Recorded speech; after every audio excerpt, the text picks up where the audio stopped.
আসসালামু আলাইকুম। আজকের এই ক্লাসের মধ্যে আমরা আপনাকে দেখিয়ে দেব কিভাবে আইএলটিএস লিসনিং এমসিকিউর সব অ্যান্সার সহজে ধরতে পারেন। সত্যি বলতে কি, আইএলটিএস লিসনিং এর জন্য কোনো টিপস ট্রিক্স এগুলা হয় না। আপনাকে জানতে হবে কিভাবে টেস্ট সলভ করতে হয়, কিভাবে ভালো একটি স্কোর মেক শিওর করতে হয়। এটা অবশ্যই আপনাকে জানতে হবে। তাহলে আসুন আমরা দেখে নেই। প্রথমে আপনাকে কোয়েশ্চন খুব ভালো করে পড়তে হবে এবং কোয়েশ্চনের মধ্যে কি জানতে চাচ্ছে সেটা আপনাকে বুঝতে হবে। এখানে বলছে Stevenson was founded in. Stevenson যেটি রয়েছে এটা প্রতিষ্ঠা হয়েছিল। তাহলে কোন সময় এটা প্রতিষ্ঠা হয়েছিল এটা আমাদেরকে জানতে হবে। তারা মেইনলি তিনটা অপশনে নিয়ে কথা বলবে, আমাদেরকে দেখতে হবে যে কখন এটা প্রতিষ্ঠা হয়েছিল। এখানে আমরা কিওয়ার্ড হিসাবে নেব ফাউন্ডেড যেটি রয়েছে এটি। এটি হচ্ছে আমাদের কিওয়ার্ড। সো এখানে 1923, 1924, 1926 তিনটা অপশনই কিন্তু নিয়ে তারা কথা বলবে। আমাদের মেইন ফোকাস থাকবে কখন এটা এস্টাবলিশ হয়েছে।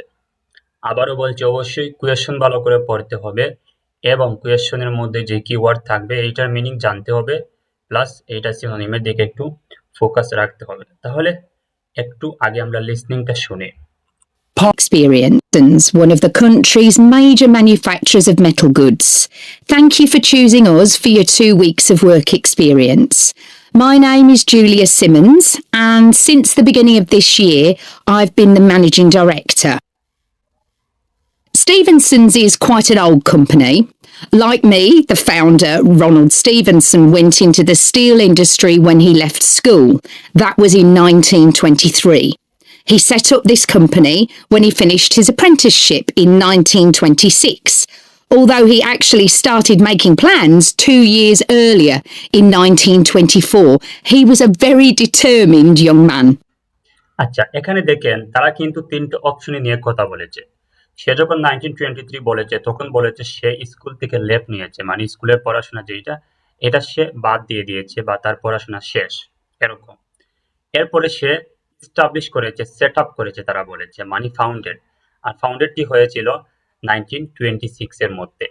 এরপরে বলতেছে এটার প্ল্যান করেছিল 2 বছর আগে। তাইলে আমাদের অ্যান্সার হচ্ছে 1926। এভাবে আমাদেরকে বুঝে বুঝে এমসিকিউ সলভ করতে হবে। আমরা প্রথমে খুব ভালো করে কোয়েশ্চেন পড়ব, এরপরে কোয়েশ্চেনের মধ্যে কি চাইছে এটা অবশ্যই আমাদেরকে বুঝতে হবে। এরপর আমরা মনোযোগ দিয়ে আমরা দেখব কোন অপশনটি আমাদের অ্যান্সার হয়ে যাবে। আমরা আপনাদেরকে দেখিয়েছি। এভাবে বুঝে বুঝে অবশ্যই এমসিকিউ সলভ করার চেষ্টা করবেন এবং অপশনগুলো পড়বেন, মিনিং বোঝার চেষ্টা করবেন। All the best. আসসালামু আলাইকুম।